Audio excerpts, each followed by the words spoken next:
ನಮ್ಮ Sahyadri news channel ಅನ್ನು YouTube, Facebook ಹಾಗೂ ಇನ್ಸ್ಟಾಗ್ರಾಂನಲ್ಲಿ ನೋಡಿ. ಸಬ್ಸ್ಕ್ರೈಬ್, ಲೈಕ್ ಮತ್ತು ಶೇರ್ ಮಾಡಿ ಪ್ರೋತ್ಸಾಹಿಸಿ.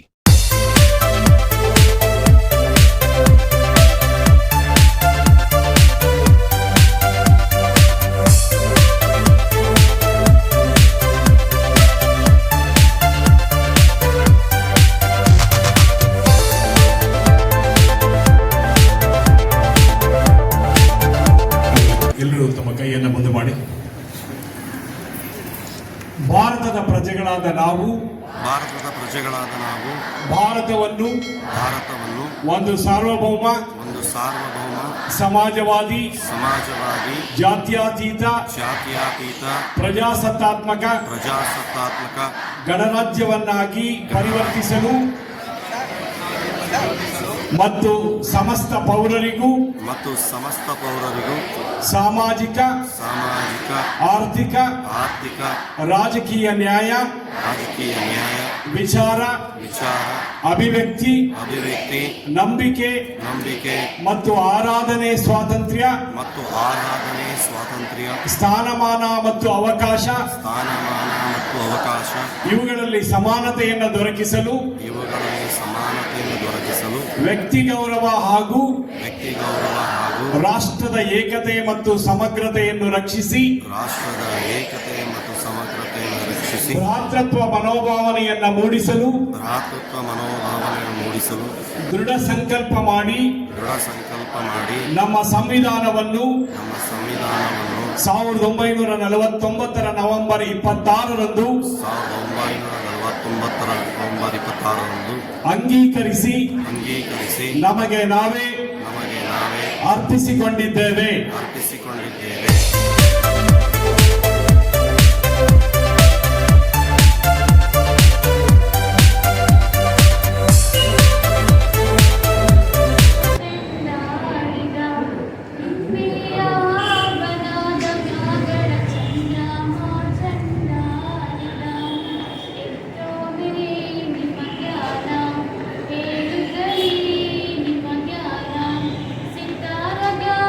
ಶ್ರೀ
गजेशानाय बालचन्द्राय श्रीगणेशाय धीमहि सकलरापालिका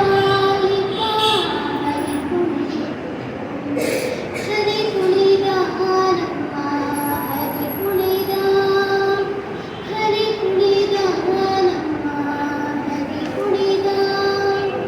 ಹರಳಲೆ ಮಾಗಾಯಿ ಹೊರಳ ಮುತ್ತಿನ ಸರ ಹರಳಲೆ ಮಾಗಾಯಿ ಹೊರಳ ಮುತ್ತಿನ ಸರ ತೆರೆಗಳೊಡಗೂಡಿ ಹರಿಕುಣಿದ ವಿರಾಟ್ ಮೈಲಿ ಸಾಗಿಯೋ ಕಡಲ ಮೇಲೆ ಸಾವಿರಾರು ಮೈಲಿ ಸಾಗಿಯೋ ನೀರಿನಾಳ ಗೀತೆ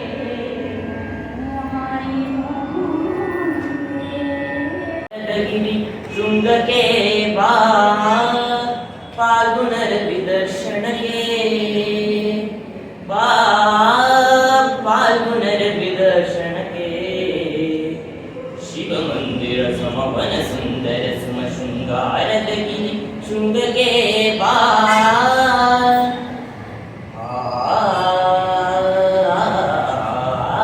ಕೋಟಿ ವಿಹಂಗಮ ಮಂಗಳರ ವರಸ ನೈವೇದ್ಯಕ್ಕೆ ಮುದ ಸಾರುವನು ಚಿನ್ನದ ಚಂಡನೆ ಮೂಡುವನು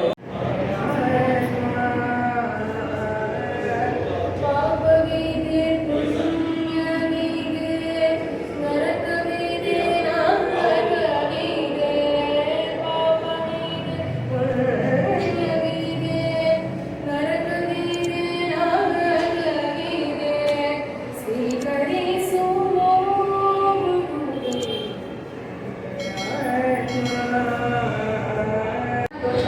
ಈಗ ನಾವೆಲ್ಲರಿಗೂ ಸಹ ಒಂದು ಹತ್ತಿರ ಒಂದು ಉದಾಹರಣೆ ಕೊಡೋದಾದ್ರೆ ಎಲ್ಲರೂ ಸಹ ಇನ್ಸ್ಟಾಗ್ರಾಮ್ ವಾಟ್ಸಪ್ ಅದನ್ನ ಯೂಸ್ ಮಾಡ್ತಾರೆ.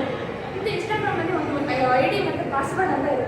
ನಿಮ್ಮ ಪಾಸ್ವರ್ಡ್ ಬೇರೆಯವರಿಗೆ ಗೊತ್ತಾಯಿತು ಅಂದರೆ ಅವ್ರು ನಿಮ್ಮ ಅನುಮತಿ ಇಲ್ಲದೆ ನಿಮ್ಮ ಬಗ್ಗೆ ಎಲ್ಲ ರೀತಿ ಪ್ರಚಾರ ಮಾಡೋದಿರುತ್ತೆ. ಅದು ಒಳ್ಳೆ ರೀತಿಯಾಗಿ ಇರೋದು ಕೆಟ್ಟ ರೀತಿಯೂ ಆಗಿರುತ್ತೆ. ಇದರಿಂದ ಎಷ್ಟೋ ಜನ ಮಹಿಳೆಯರಲ್ವಾ ಎಷ್ಟೋ ಜನ ಪ್ರಾಣನೇ ಹೋಗಿದೆ. ಇನ್ನು ಸಲಾಮಿ ಅಟ್ಯಾಕ್ ಅಂದರೆ ಇದು ಆರ್ಥಿಕ ಅಪರಾಧ ಅಂದರೆ ಪೈಸೆ ರೀತಿಯಲ್ಲಿ ನಮ್ಮ ಹಣನ ದೋಚುವಂಥದ್ದು. ನನಗೆ ಮೆಸೇಜ್ ಬರ್ತಾ ಇರುತ್ತೆ, ತಿಂಗಳ ₹5 ಒಂದೊಂದು ಖಾತೆಯಿಂದ ಹೋಗಿದೆ ಅಂತ ನಾವು ಯಾವುದೋ ಮೆಸೇಜ್ ಅಂತ ಇರುತ್ತೆ. ಆದರೆ ಅವ್ರು ಒಬ್ಬ ವ್ಯಕ್ತಿಯಿಂದ ₹5 ಅಂದರೆ ಅದೇ ರೀತಿ ಎಷ್ಟು ಸಾವಿರ ಜನ ವ್ಯಕ್ತಿಗಳ ಹಣವನ್ನು ದೋಸ್ತಾ ಇರ್ತಾರೆ. ಆದರೆ ಅದು ಅವ್ರು ದುಡ್ಡಿರೋ ಹಣ ಅಲ್ಲ, ಅಲ್ಲಿ ನಾವು ನಮ್ಮ ಹಣನ ಕಳ್ಕೊತಾ ಇರ್ತೀವಿ, ನಮ್ಮ ಶ್ರಮಕ್ಕೆ ಅಲ್ಲಿ ಬೆಲೆನ ಕಳ್ಕೊತೀವಿ. ಅದೇ ರೀತಿ ಫಿಶಿಂಗ್ ಅಥವಾ ಸ್ಕೂಪಿಂಗ್ ಇರ್ಬೋದು. ನನಗೆ ನಮ್ಮ ಬ್ಯಾಂಕಿನ ಖಾತೆ ಮತ್ತು ನಮ್ಮ ಖಾಸಗಿ ಮಾಹಿತಿಗಳನ್ನು ಆಮಿಷ ಒಡ್ಡುವ ರೀತಿಯಲ್ಲಿ ನಮ್ಮ ಮಾಹಿತಿಗಳನ್ನು ಅವ್ರು ದೋಸ್ತಾ ಇರ್ತಾರೆ. ಅದೇ ರೀತಿ ಹೇಳೋದಾದ್ರೆ ಈಗ ಸೈಬರ್ ಭದ್ರತೆ ತುಂಬಾ ಮುಖ್ಯ ಆಗುತ್ತೆ. ನಮ್ಮನ್ನು ನಾವು ವಂಚನೆಯಿಂದ ಕಾಪಾಡ್ಕೊಳ್ಳೋದಕ್ಕೋಸ್ಕರ ಸೈಬರ್ ಭದ್ರತೆ ಅನ್ನೋದು ತುಂಬಾ ಇರುತ್ತೆ. ನಾವು ತುಂಬಾ ಮುಖ್ಯ ಆಗುತ್ತೆ. ಇಲ್ಲಿರೋ ಎಲ್ಲರೂ ಸಹ ಅಂತರ್ಜಾಲದಲ್ಲಿ ಬಳಸ್ತಾನೆ ಇರ್ತೀವಿ. ಈ ಸೈಬರ್ ಭದ್ರತೆ ಅನ್ನೋದ್ರಿಂದ ನಾವು ಇನ್ನೊಂದು ರೀತಿ ನಾವು ಯೋಚನೆ ಮಾಡೋದಾದ್ರೆ ಸೈಬರ್ ಭದ್ರತೆ ಅನ್ನೋ ಕಾರ್ಯ ಅಪರಾಧ ಮಾಡಲು ಯಾವ ರೀತಿ ಮಾಡ್ತಾರೆ ಅಂತ ಯಾರೇ ಕಣ ಇರುತ್ತೆ. ಅವುಗಳ ವಿರುದ್ಧ ನಾವು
ಈಗ ನೋಡಿ ನಾನು ಇಲ್ಲಿ ಬಂದು ಕಲ್ಚರಲ್ ಆಕ್ಟಿವಿಟೀಸ್ ಅಲ್ಲಿ ಎಲ್ಲ ಭಾಗವಹಿಸ್ತೀನಿ. ಹಾಗಂತ ನಾನು ಎಲ್ಲ ಟೆಸ್ಟಲ್ಲೂ ಎಲ್ಲದರಲ್ಲೂ ಚೆನ್ನಾಗಿರ್ಬೇಕು ಅಂತ ಹೇಳಿದೆ.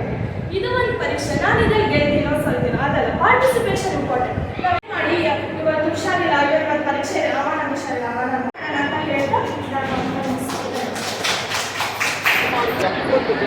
ರಾಜ್ಯ ಶಿಕ್ಷಕರ ಕಲ್ಯಾಣ ನಿಧಿ ಮತ್ತು ಪದವಿಪೂರ್ವ ಶಿಕ್ಷಣ ಇಲಾಖೆ, ರಾಷ್ಟ್ರೀಯ ಶಿಕ್ಷಣ ಸಮಿತಿ ಶಿವಮೊಗ್ಗ ಮತ್ತು ಕಸ್ತೂರ್ಬಾ ಕಾಲೇಜು ಇದರ ಸಂಯುಕ್ತ ಆಶ್ರಯದಲ್ಲಿ ಇಂದು ಶಿವಮೊಗ್ಗ ಕಸ್ತೂರ್ಬಾ ಕಾಲೇಜಿನ ಆವರಣದಲ್ಲಿ ಸಾಂಸ್ಕೃತಿಕ ಸ್ಪರ್ಧೆಗಳನ್ನು ಜಿಲ್ಲಾ ಮಟ್ಟದಲ್ಲಿ ಆಯೋಜಿಸಲಾಗಿದೆ. ಸುಮಾರು 22 ಇವೆಂಟ್ಗಳು ಈ ಒಂದು ಇವೆಂಟ್ಗಳು ನಡೆಯುತ್ತವೆ. ಇಲ್ಲಿ ಶಿವಮೊಗ್ಗ ಜಿಲ್ಲೆಯಿಂದ 150ಕ್ಕೂ ಹೆಚ್ಚು ಕಾಲೇಜುಗಳ ವಿದ್ಯಾರ್ಥಿನಿಯರು ವಿವಿಧ ಸ್ಪರ್ಧೆಗಳಿಗೆ ಭಾಗವಹಿಸುತ್ತಿದ್ದಾರೆ. ಎಲ್ಲ ಸ್ಪರ್ಧೆಗಳು ಸಾಂಘ್ಯವಾಗಿ ನೆರವೇರ್ತಾ ಇದೆ. ಎಲ್ಲ ಸ್ಪರ್ಧೆಗಳಲ್ಲಿ ವಿವಿಧ ಪ್ರತಿಭೆಗಳನ್ನು ಪ್ರದರ್ಶಿಸತಕ್ಕಂಥ ಮಕ್ಕಳು ದೇಶದ ರಾಜ್ಯದ ಸಾಂಸ್ಕೃತಿಕ ಹಿನ್ನೆಲೆಯನ್ನು ಪ್ರದರ್ಶಿಸಿ ಚಿತ್ರಗೀತೆ, ಭಾವಗೀತೆ ಇತ್ಯಾದಿಗಳಲ್ಲಿ ಭಾಗವಹಿಸಿದ್ದಾರೆ. ಏಕಪಾತ್ರ ಅಭಿನಯ ಮತ್ತು ಚಿತ್ರಕಲೆ ಇತ್ಯಾದಿ ಎಲ್ಲ ಕಾರ್ಯಕ್ರಮಗಳಲ್ಲಿ ಭಾಳ ಯಶಸ್ವಿಯಾಗಿ ಮಕ್ಕಳು ಪಾರ್ಟಿಸಿಪೇಟ್ ಮಾಡ್ತಾ ಇದ್ದಾರೆ. ಆ ಮಕ್ಕಳು ಕೂಡ ಪಾರ್ಟಿಸಿಪೇಟ್ ಮಾಡೋದು ನೋಡಿದರೆ ನಮಗೆಲ್ಲ ಭಾಳ ಸಂತೋಷ ಅನಿಸುತ್ತೆ. ನಮ್ಮ ರಾಷ್ಟ್ರೀಯ ಶಿಕ್ಷಣ ಸಮಿತಿ, ನಮ್ಮ ಕಸ್ತೂರ್ಬಾ ಕಾಲೇಜು ಈ ಎಲ್ಲ ಕಾರ್ಯಕ್ರಮಗಳನ್ನು ಭಾಳ ಅಚ್ಚುಕಟ್ಟಾಗಿ ಆಯೋಜನೆ ಮಾಡಿದೆ. ಮಕ್ಕಳಿಗೆ ಮಧ್ಯಾಹ್ನದ ಊಟವನ್ನು ಕೂಡ ನಾವು ಕೊಡ್ತಾ ಇದ್ದೇವೆ. ಜೊತೆಯಲ್ಲಿ ಮಕ್ಕಳಿಗೆ ಬೇಕಾದಂಥ ಮೂಲಭೂತ ಸೌಕರ್ಯಗಳನ್ನು, ಕುಡಿಯೋ ನೀರಿಂದಾಗಲಿ, ವಾಹನವನ್ನು ನಾವು ಬಸ್ ಸ್ಟ್ಯಾಂಡಿನಿಂದ ಕಸ್ತೂರ್ಬಾ ಕಾಲೇಜಿನವರೆಗೆ ಕರ್ತರಲು ಬೇಕಾದ ವ್ಯವಸ್ಥೆಯನ್ನು ಕೂಡ ಮಾಡಿದ್ದೇವೆ. ನಮ್ಮ ಸಂಸ್ಥೆಯವರು ಇದಕ್ಕೆ ಸಂಪೂರ್ಣ ಸಹಕಾರವನ್ನು ನೀಡ್ತಿದ್ದಾರೆ ಎನ್ನುವುದನ್ನು ನಾನು ಈ ಸಂದರ್ಭದಲ್ಲಿ ಕೇಳಲಿಕ್ಕೆ ಇಷ್ಟಪಡ್ತೇನೆ. ನಿಮ್ಮ ಹೆಸರು ಹೇಳಿ ಸರ್, ನನ್ನ ಹೆಸರು SR ವೆಂಕಟೇಶ್ ಅಂತೇಳಿ ಕಸ್ತೂರ್ಬಾ ಪದವಿಪೂರ್ವ ಕಾಲೇಜಿನ ಪ್ರಾಚಾರ್ಯರು.